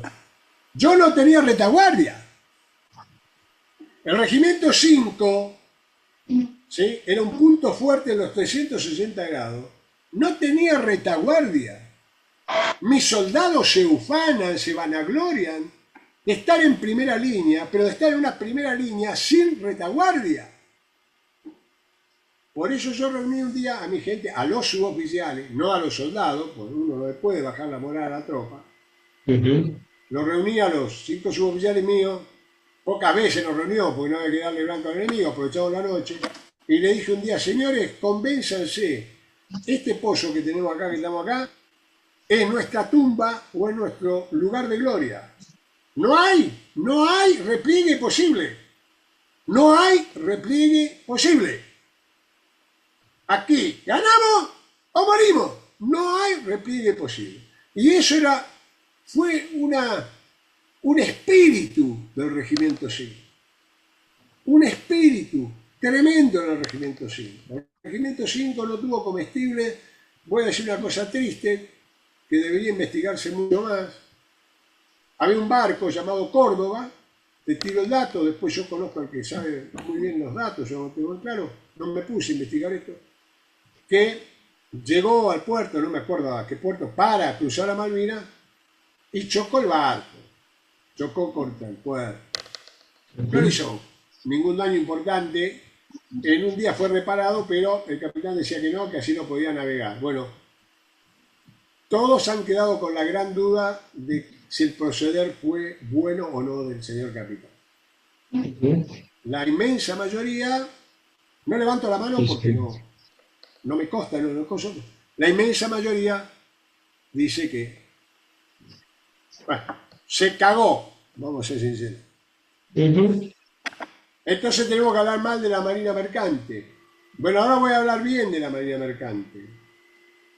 Vamos a terminar con el Córdoba. El Córdoba tenía todas nuestras municiones, tenía todos nuestros abastecimientos, tenía todo y no llevamos nada. Nosotros llevamos nada más que el sanguchito, un sanguchito. Eso es todo lo que teníamos. ¿Me explico? Esa fue nuestra situación. Después nos mandaron un poco de víveres, pero nunca fue suficiente. Logramos tener una comida diaria, que la comida diaria era con unas ovejas que había, que se compraban a los kelpers, se mataba una X cantidad de ovejas y esto está en el libro, bien contado. Y era un pedacito de oveja para cada uno. No teníamos con qué cocinar, o sea que era una comida diaria. Siempre tuvimos una comida diaria, gracias a Dios. Gracias a Dios, ¿está bien? La otra vez, el año pasado, me encontré porque cada vez que vienen los soldados o pasan por casa, o pasan por la casa de un suboficial mío y nos vemos en los hospitales, normalmente vienen a atenderse, pues ya estamos medio achacosos. La otra vez uno me dijo una cosa interesante, me decía, ¿qué hubiera pasado si el 5 hubiera llevado porteño? Me dijo, ¿no? Y lo dijo de buena manera, dice, porque nosotros los del litoral éramos gente extremadamente sufrida. Y le voy a decir una cosa a mi subteniente, porque sigo siendo subteniente mayor. Le voy a decir una cosa a mi subteniente, me llamó la atención, fue interesante lo que dijo. Yo, hasta que entré en la colimba, siempre comía una sola vez por día. Entonces yo estaba acostumbrado me explico, no estaban acostumbrados al frío, me dicen. Y es verdad, siempre decimos, llevamos gente del litoral a una zona de frío. Por supuesto, porque teníamos a los chilenos y les teníamos que enfrentar a los chilenos. Otra cosa que no previeron. Perfecto, listo. Ahora, yo también, fue un soldado que me abrió los ojos. Y yo dije, no sé si el porteño había aguantado con el estoicismo que aguantó. No porque fuera mejor o peor. Porque ahora empezamos, vio que las discusiones. No. A veces hay personas más capacitadas para una cosa que para la otra. Pagaría, siempre lo dije, pagaría por pelear con los ingleses, ¿sí? En Corrientes, en el Chaco, con mi chaqueño, con prisioneros. Pagaría, nos haríamos un festín. Ahí entendí lo que eran los vietnamitas contra los yanquis. Un festín me haría con esa tropa, ¿me explico? Pero bueno, ¡ay! Lo dijeron, señor, uno no elige el campo de guerra. Usted me dice, la guerra viene. Y acuérdense que yo dije que los ingleses vinieron a la guerra. No sé. Muy bien. Así que, ¿y por qué digo que fue la Cenicienta? Porque de a poco se fue viendo y la gente se empezó a entusiasmar después de 30 años de lo que había hecho el 5. Y hoy en día en muchas empresas se estudia todo lo que resolvió el general Mabragaño. Muy bien, ahora, ese aislamiento trató de ser sorteado de distintas maneras. Una forma fue llevar 5 helicópteros, bajaron 4 de los 5 helicópteros, ¿no? 3, 4. Y llegó, ganaron con poquitas cosas. ¿Qué vamos a hacer? Ahí pudimos volar después la única carta que llegó. Yo creo que ustedes lo entrevistaron al padre Martínez Torres. Bueno, le aviso, el año pasado logró traerme 2 cartas que no me habían llegado, una de mi hermana y una de mi hermano. Así que tardé un poco el correo, lo fui a buscar ahí al correo y me saqué una foto y le digo, ustedes tardan un poquito porque son seguros, le digo. Después de 42 años, recibimos, así que la abrimos toda una reunión familiar muy emotiva, una carta en la cual se resalta, los jóvenes pobres ahora no tienen ese ejemplo, lamento mucho que no lo tengan, únicamente yo lo vivo en San Andrés de Giles. El 1 de abril yo lo vivo en San Andrés de Giles, ese espíritu patriótico. Habrá en otros lados, no digo que no, pero yo lo recreo ahí porque los jóvenes, hay muchos jóvenes con mucho espíritu religioso, de verdad, pero no tienen ese sentimiento de patria enfervorizada. Bueno, ahí tienen que ver las cartas que nos mandaban. Mi hermano, que había hecho 3 años de naval, desesperado se había ido a anotar como voluntario, todos los soldados, ese fervor patriótico que había. El soldado Cao, que era maestro, tenía una hija casado, no tenía que ir a la guerra. 3 veces insistió para ir a la guerra. Le pregunté yo a la madre de Elmira, que era maravillosa mujer, un testimonio de vida patriótico. Y le dije, ¿y usted me preguntó por qué insistía en ir a la guerra? Porque si no voy a la guerra, escuchen los docentes. Escuchen los docentes. A mí me da vergüenza ser profesor. Porque veo la imagen de Cao y no le llego ni a la suela del zapato. Si no voy a la guerra, no voy a tener honor para pararme adelante de mis alumnitos de 3er grado, de 8 añitos. Tengo que ir a la guerra a defender para mostrarles que estoy convencido de lo que estoy enseñando. Compárenlo al soldado Cao con las maestras depravadas que se la pasan depravando. Y usted grita, por supuesto que grito. Si no grito ante esto, ¿cuándo quieren que grite? Compárense, señoras docentes depravadas, que seguramente no lo van a escuchar. Depravadas de menores. Compárense con este soldado Cao. Compárense con el soldado de San Andrés de Giles. Compárense.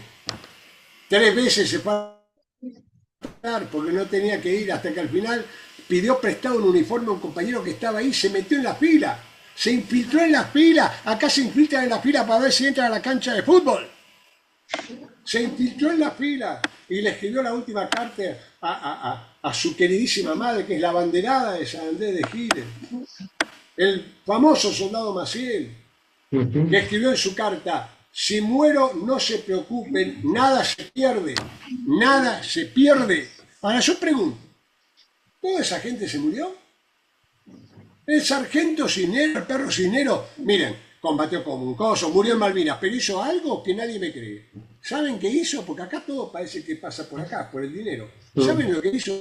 Antes de irse a Malvinas, y un hombre extremadamente humilde, lo conocí muchísimo al hermano, una familia extremadamente humilde, no tenía un peso, partido en 2. Donó la mitad de su sueldo al Fondo Patriótico para la Guerra. Donó la mitad de su sueldo porque así se lo habían enseñado de San Martín. Las maestras, las verdaderas maestras lo habían enseñado.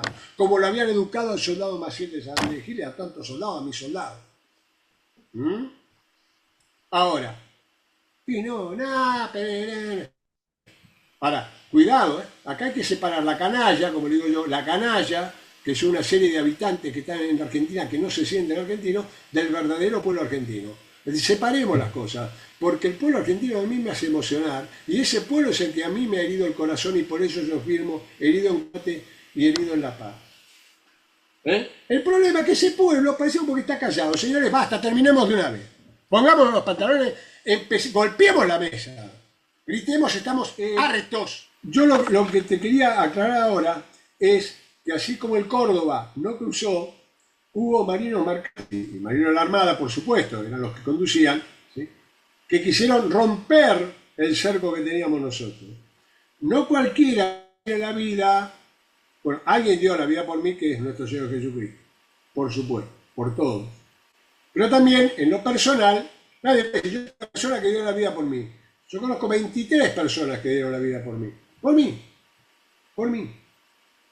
Que eran 25 tripulantes, de los cuales solo 2 sobrevivieron, del buque Isla de los Estados, que trató de entrar al estrecho para traernos los víveres necesarios para que no muriéramos de inanición.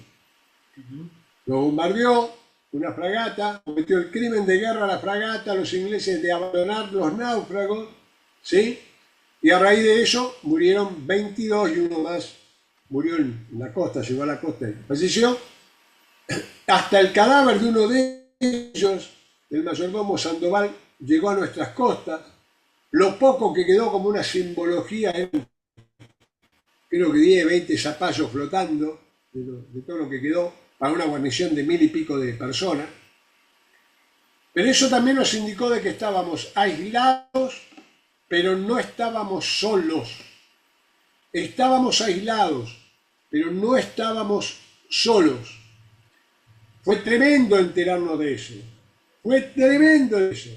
Pero por otro lado, sabíamos que había una voluntad del otro lado en apoyarnos. Prácticamente no llegó nunca el apoyo, pero había una voluntad, se manifestó una voluntad. Y yo le debo a esos marinos, tantos navales de la Armada Argentina como de la Marina Mercante, que son excepcionales, por eso lo que hizo uno no tiene que manchar el heroico valor que hicieron ellos. Y así fue que en la inanición, solo uno de los 1000 y pico, uno solo de nuestros hombres murió de lo que se llama fatiga de combate, que es un efecto psicológico que el hombre se niega a comer, está desnutrido, se entrega. Cosas que nos enseñaban mucho los reglamentos, y uno decía, no puede ser, sí, el hombre a veces se entrega. Lo hemos visto también en los sanatorios, a veces el hombre se entrega. Todavía están en mis oídos porque el buque Bahía Paraíso fue autorizado a replegar heridos, se fueron todos, yo me quedé, gracias a Dios, me quedé por una decisión de mi jefe de regimiento. Digo gracias a Dios y me permito tu programa para aclarar. No pocos soldados míos me dicen, usted es un héroe, se quedó con nosotros. Y no me gusta que me lo digan, porque si el general me hubiera ordenado, el coronel en ese entonces, me hubiera ordenado marchar, yo por más que me hubiera agarrado trompada, iba a tener que cumplir la orden. No sé si me explico. Estamos, gracias a Dios, compartimos la idea de quedarme por lo menos simbólicamente en el puesto socorro. Trataron de sacarme una esquila que me molestaba mucho en el pie para caminar, no había anestesia, así que bueno, me operaron más o menos, pero trataron de hacer una ridiculez, gracias a Dios los médicos excepcionales, después lo hemos charlado, después con tiempo, brillantes médicos, uno de los cuales salvó después a mi esposa por otra enfermedad, le salvó la vida, así que fíjese la unión, pero brillantes médicos, pero después cuando en el hospital, con cámara de rayos X directa, de filmación y todo lo demás, tardaron 6 horas en sacarme esa esquila, imagínense, con todos los medios. Pero allá, bueno, tratábamos de ver, a ver cómo se hacía. En la guerra la inteligencia se agiliza. Pero bueno, ¿por qué digo esto? Yo tengo en mis oídos la voz del médico Matarán gritándole a Remigio Fernández, Remigio, a ver si le contestaba. Trataron de conseguimos con los Kelper leche recién ordeñada de una vaca que había para meterle por un canuto. Trataba el ayudante del general Maragaña, el teniente Santiago Cadelago, me acuerdo que habían conseguido una especie de puré chef de los Kelper, sí, pues nosotros no teníamos comida, y le daba en la boca y trataba de darle, pero bueno, falleció. ¿Por qué digo que falleció? Porque su fallecimiento justifica también el fallecimiento de los otros 23, porque yo tuve oportunidad de hablar con el hijo de Sandoval, y le dije, realmente era necesario que pasara el barco. No hicieron un acto de temeridad, que por otro lado es pecado, de una bravura, vamos a pasar. No, tenemos que pasar, tenemos que llegar, porque si no se van a morir de hambre, y literalmente se mueren de hambre. Lo aclaro a esto, porque después vienen imbéciles y traidores a la patria a decir estupideces por todos lados. O inventan causas judiciales, que ya lo habrán hablado con Taranto, otro día hacemos un programa si quieren especialmente de eso. Pero la verdad, hace 17 años que yo estoy acá con la Condé, se morían de hambre los soldados, ridiculeces, no sé si me explico, ridiculeces, al contrario, ahí estábamos todos mancomunados, y con un espíritu de sacrificio que vuelvo a resaltar. Tal vez lo que me hizo notar el año pasado un soldado, tal vez ese espíritu y sacrificio propio del hombre del litoral, del litoral. Así que bueno, eso es importante, eso hay que resaltarlo. También como hacíamos las hostias, nos quedamos sin harina, sin nada, y un odontólogo del puesto de socorro consiguió un poquito de harina con un kelper, ¿sí? Que nos cocaína, y entonces hacía las hostias con la orientación del sacerdote Solonini, de 60 años, que caminaba por todo eso. Ahora, claro, uno cuando va empezando a tener la edad, se da cuenta de las cosas que hace este loco. Pues se recorría todos los días los 9 kilómetros que había en ese puesto Socorro, siempre levantando la moral, siempre cosas, y celebrando misa, aún cuando pasaban los aviones, aún cuando pasaban los aviones. Y ese hombre, bueno, los asesores lo asesoraron al odontólogo, y en el hornito de esterilización eléctrico de las piecitas de odontología, ahí cocinábamos las hostias. Así que así tuve esa inmensa alegría santa de comulgar en Malvinas. Bueno, son muchísimas las historias, pero en el libro está mucho, y algún día espero poder escribir el libro con mi soldado, que lo tenemos más o menos planificado, una primera línea sin retaguardia, se va a llamar. Quiero aclarar antes de terminar 2 o 3 de conceptos para que no le queden a los jóvenes, que un poco me duelen mucho. Uno es un concepto que anda corriendo por ahí, por las redes, desde hace 2 o 3 años. El concepto de camaradería. Y voy a explicar una cosita. El amor es desear el bien del otro. El amor es una decisión de la voluntad, no es una garrafa. Yo doy clase hace 40 años que doy clase de noviazgo y matrimonio. El amor no es una garrafa con gas, y de repente se me acabó el amor. ¿Vieron cuando dice, nos vamos a separar? Porque se nos acabó el amor. No, el amor no es eso. El verdadero amor es una decisión. Si no fuera una decisión de la voluntad, nuestro Señor Jesucristo jamás nos hubiera podido ordenar amar al enemigo. Es una decisión, desear el bien del otro. Desear el bien del otro. Pero yo no puedo ser amigo de mi enemigo. ¿Por qué? Porque la amistad, ¿sí?, es un amor recíproco. Es decir, amo a mi esposa me ama a mí, y se forma la amistad matrimonial. ¿Qué es la amistad? Vamos a terminar en la camaradería, estamos hablando de la guerra. Y de un desconcepto que se está corriendo por las redes. Por eso te agradezco, porque tú hasta si lo querés cortar un poquito y publicarlo, porque es un desconcepto que está corriendo por las redes. No sé por qué. La amistad es compartir un objetivo en común. Ejemplo, subo un micro, me encuentro con una persona, bueno, el objetivo común es llegar tranquilos al viaje, así que tratamos de no molestarnos, generar una amistad, de compartir algunas experiencias de la vida o de alguna opinión sobre el clima y llegar. Está la amistad del compañero de colegio, que cuando termina el colegio se acabó. ¿Por qué? Porque ese objetivo en común, que era compartir el coso del colegio y pasarla bien en el colegio, se terminó. En cambio hay otros 2 por ahí que siguen unidos toda la vida porque compartieron otro tipo de amistad.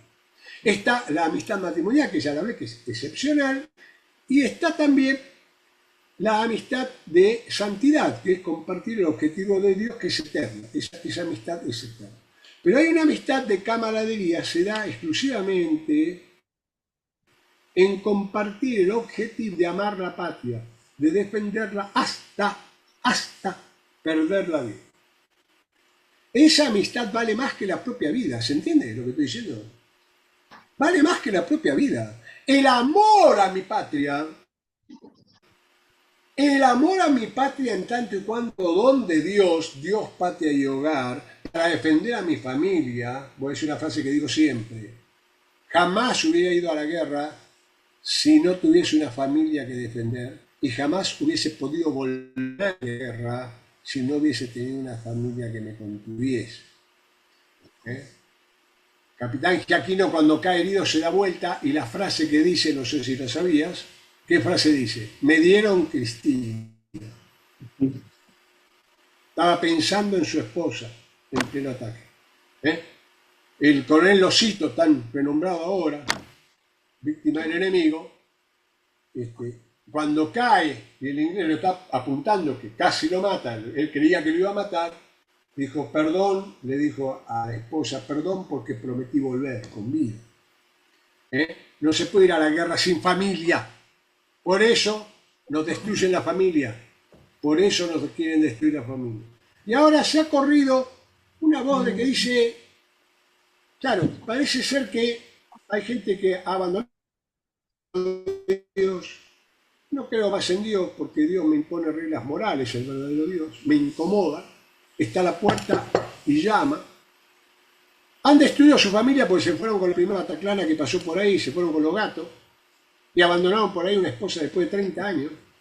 No digo los que han fallado en la familia porque muchos no son responsables, al contrario, son mártires que la otra vez en una arenga a los jóvenes los puse de ejemplo. Los mártires que siguen siendo fieles a pesar de tener una familia destruida, son mártires en vida que alcanzaron un grado de santidad maravilloso. No hablo de eso, hablo de los que han destruido el concepto de familia, han llevado a sus hijos al suicidio, han llevado a sus hijos a promover el aborto, a cualquier cosa. Y entonces surge un concepto nuevo ahora, una estupidez, y por eso yo tengo que aclararlo a los jóvenes. No, uno en la guerra no va a pelear por Dios. Uno en la guerra no va a pelear por la patria, no va a pelear por la familia, pelea por el camarada que tiene al lado. Lo vengo escuchando hace ya como 3, 4 años. Yo digo, ¿ustedes escuchan lo que oyen? ¿Analizan lo que oyen? Habiendo explicado lo que es la camaradería, usted no puede ser camarada si no va a la guerra a defender la patria, si no tiene patria, si no tiene Dios y si no tiene familia. ¿A qué va a ir a la guerra? ¿Es un mercenario o es un estúpido? Entonces ahora, Matías, voy a permitirme hacer un ejemplo con vos. Imagínate, Matías, que estamos en una guerra. El problema de la guerra, por eso yo cuando volví hice un trabajo, el deber de matar se llamaba el trabajo y después fue corroborado con el catecismo de la Iglesia Católica que hizo Juan Pablo II. Que él también dice, es un deber el matar cuando las circunstancias se dan, es un deber matar. Pero uno va a la guerra frente a un enemigo y el problema de la guerra no es que te mate, el problema es matar sin un fundamento. ¿Me explico? Ahí está logrado. Muy bien. Vamos los dos a la guerra, estamos los dos en la guerra, Matías, vos estás al lado, nos están agarrando a bombazos, nos mataron a 3 compañeros, a 3 camaradas, estamos los dos ahí con todo el coso y ya liquidamos a varios, y de repente surge esta conversación, Matías. Che, Matías, ¿vos estás acá por Dios? No vengo con Matías acá por Dios.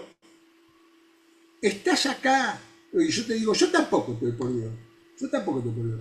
¿Vos estás por la patria? No, yo no vengo a combatir por la patria. Y digo, yo tampoco estoy por la patria. ¿Vos estás por tu familia? No, yo no tengo familia, no tengo la familia. Yo tampoco, le digo. Entonces la respuesta que va a salir de hoy, ¿qué hacemos acá? ¿Qué hacemos acá? Eso no significa que en el momento de la acción, por supuesto que hay apoyo del camarada, como dije, el soldado que me protege, yo que lo protege al soldado, de su movilidad que acude, mi jefe de compañía, el médico que sale. En las circunstancias inmediatas, pero todos estamos ahí cumpliendo un acto de heroísmo.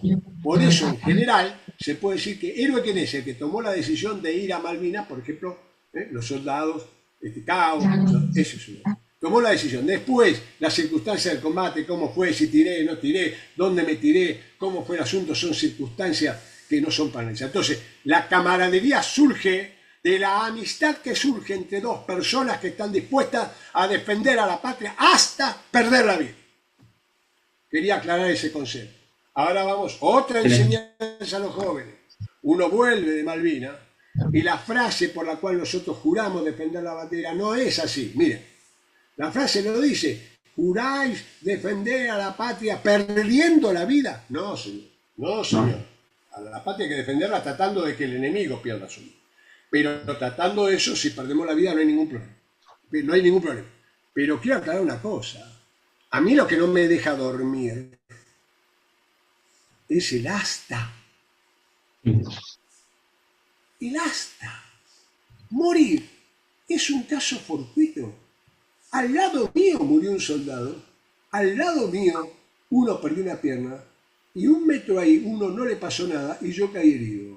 Morir es una decisión de Dios. No sé si me explico. El problema es defender la patria hasta. ¿Y el hasta sabe qué significa? Trabajar todos los días, ser honesto, difundir la causa de Malvinas. Vos estás cansado de tu trabajo, hoy es domingo, mirá lo que estamos haciendo, podrías estar descansando. No, ese hasta enfrentarse, tener una familia como Dios manda, muchísimos hijos, porque lo peor que le podemos hacer al enemigo es tener muchos hijos, procrear y educar es el lema de una marcha maravillosa, casarnos como Dios manda y procrear y educar, no más de 20 hijos, porque más de 20 hijos es medio complicado, pero hasta 20 hijos pueden tener sin problema, como son jocosamente. Señores, hay un montón de jóvenes que se casan y tienen un montón de hijos, cuando digo un montón de hijos, estoy hablando de 10 hijos, 12 hijos, 14 hijos, y se puede, que el argentino sepa que eso se puede. Entonces, el hasta es el problema. Y por último, voy a hablar de la rendición, porque la rendición fue muy honrosa en Malvinas, pocos lo saben y poco se difunde, porque la de Malvinas ya. General Menéndez puso una serie de condiciones, creo que son 10, están las condiciones, porque cuando fueron al coso, él mismo quería rendir por cualquier lado, y aceptó todas las condiciones. La primera era que volvíamos con las banderas de guerra, porque Menéndez vio en la tumba de Napoleón, hay una bandera argentina y no le gustó para nada, así como nosotros tenemos la de los ingleses, que los curas cada vez la esconden más. ¡Ay! ¡Nos vamos a ofender a la sinarquía internacional! Por favor. Sí. Perdón, yo hablo políticamente incorrecto porque lo único incorrecto en la Argentina son los políticos. Sí. Por eso me doy el lujo de hablar incorrectamente político. Entonces, ¿qué voy? Le dolía eso a él. Y dijo, las banderas, número uno, las banderas. Después, los cuadros van a mantener el mando sobre la tropa. Así fue porque yo lo comprobé. Largo contar, en otro momento se lo cuento. A mí me pidieron, vino un inglés y me pidió que por favor, pues yo me negué a ser operado. Me negué a ser operado de los ingleses, entonces me hicieron subir un barco y me pidieron que yo me hiciera cargo de 23. Yo he tenido dos privilegios. Uno, el ver, cuando yo ya estaba herido, me niego a ser operado y entonces, bueno, me mandan a embarcar y tengo que pasar por, después me enteré, serían los heridos de Bahía Agradable, supongo yo, porque estaban todos mutilados, quemados, supongo que en inglés, pero tuve el privilegio de verlo, no es porque a uno le guste ver eso, pero sí pude ver que el enemigo es vencible, es otro...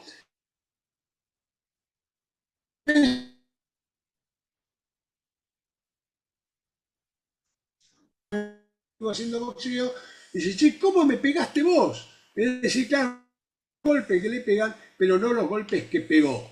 Así que primera experiencia a dejar bien clara, el enemigo es vencible. Y el otro, un lujo, que cuento para el programa de ustedes, que antes de que empezaran todos los combates, nosotros tuvimos 2 días nada más en Puerto Argentino, y justo fui comisionado con el hijo del general, que era compañero mío, subteniente, que estaba en primera línea, ya fallecido, les aviso, estaba en esa zona totalmente aislada, entre los aislados estaba el hijo del gobernador, ¿sí? Que además el yerno del gobernador era piloto de helicóptero, es decir, la esposa del gobernador tenía a su yerno, al esposo y al hijo combatiendo en Malvinas, digo para desterrar estupideces que se dicen también. Bueno, y entonces, bueno, vamos a llevar un documento, no sé qué, de jefe de regimiento. Como ya era tarde, el gobernador decía, espere un minutito, bueno, ¿comieron algo? No, bueno, vamos a comer. Dije, uy, qué bien, dije yo, voy a comer con todo. Bueno, no, comer con todo no. El gobernador venía de la morocha esa y no sirvieron la polenta que en Puerto Argentino se comía.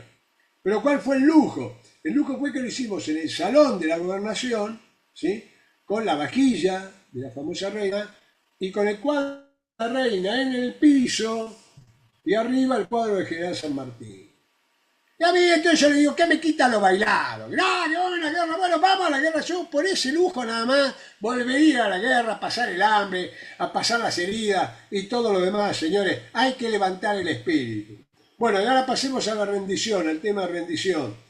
La rendición es, vamos a definir rendición, reglamentario, es quebrar en el enemigo la voluntad de vencer. Quebrar en el enemigo la voluntad de vencer. No hay que confundir la rendición, como decía Celandín, con agotamiento.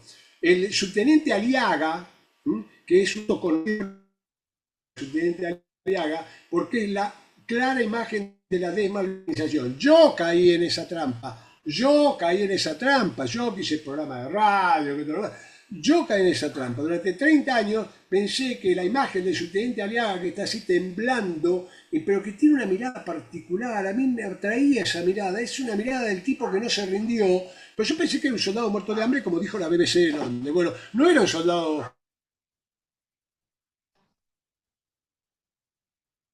muerto de hambre, que se entregó porque ya no tenía más munición. Eso no es rendirse, eso es agotamiento. ¿Me explico? Puede ser agotamiento físico, puede ser agotamiento de la munición, puede ser agotamiento de lo vivo. ¿Se entiende hasta ahí? Creo que nadie se rindió en Malvinas, les puedo asegurar, porque hay gente que hasta se llevó la pistola a la cabeza por decir que no se debe hacer porque uno es católico. He visto gente que se puso loca. He visto, el único caso realmente gravísimo que he visto de trastorno mental fue a raíz de no haber superado el tema de haberse rendido, un oficial brillante, que después, bueno, tuvimos que hacer tratamiento y todo lo demás, pero el problema que le circulaba en la cabeza era la no rendición. Decían, no nos podemos rendir. Fíjense, el amor a la patria figura ahí también, en ese sentido. Bueno, muy bien. Entonces, ¿rendirse qué es? Es no tener ya la voluntad de vencer, por eso yo insisto con la voluntad de vencer.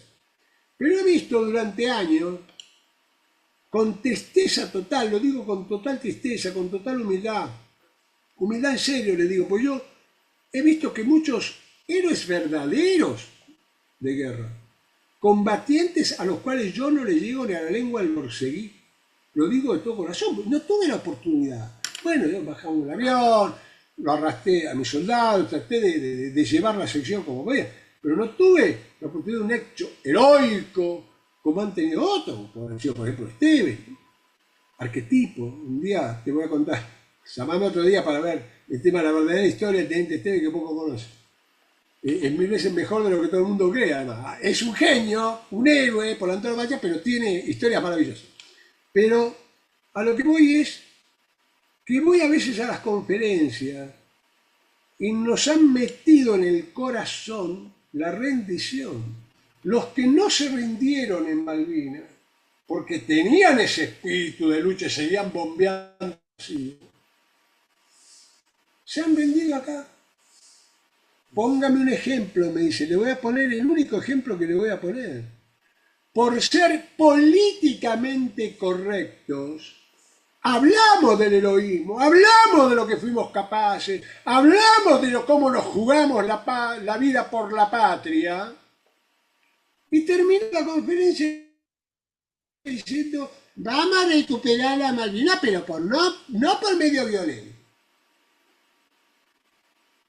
Yo pregunto, ¿el inglés tiene derecho a ejercer la violencia y yo no? ¿Que soy el estúpido yo? ¿Soy un imbécil?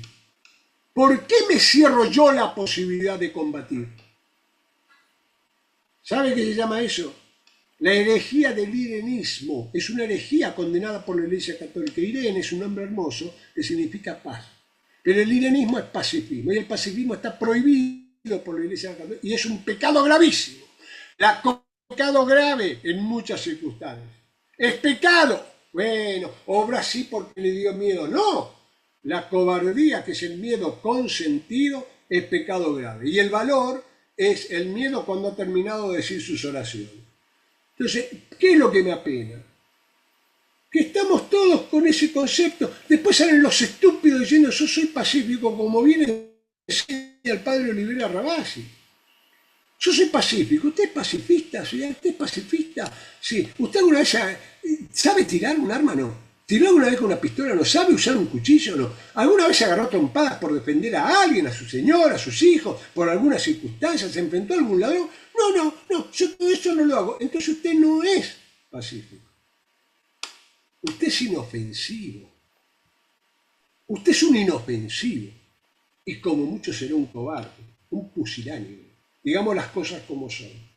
Entonces no tengamos miedo de ser políticamente incorrectos, vuelvo a decir, porque es la política en la Argentina. Tengamos siempre la posibilidad de que a través de la fuerza tal vez también lo podemos.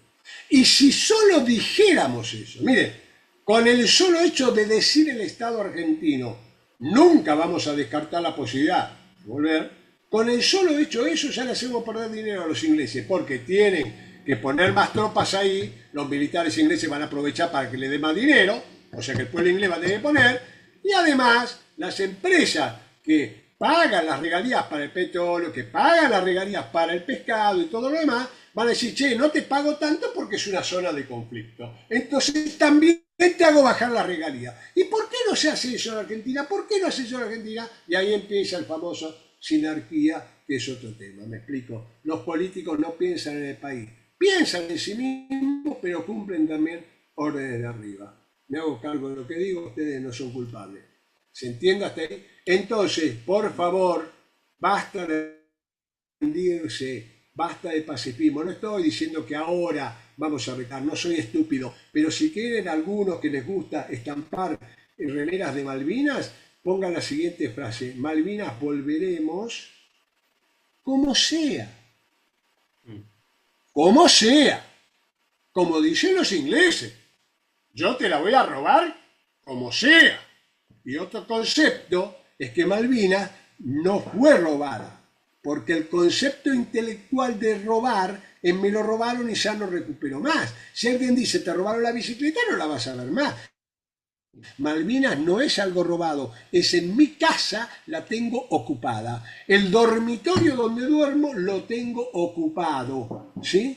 Y yo veo los políticos, me dicen, no tengo hipótesis de conflicto. No, no es una hipótesis, es una realidad el conflicto que tiene en su casa, señor. Es como que usted tiene 5 delincuentes violando a su hija y usted, yo no tengo ninguna hipótesis de conflicto. Usted es un cobarde o está de acuerdo y ha entregado a su hija a los delincuentes.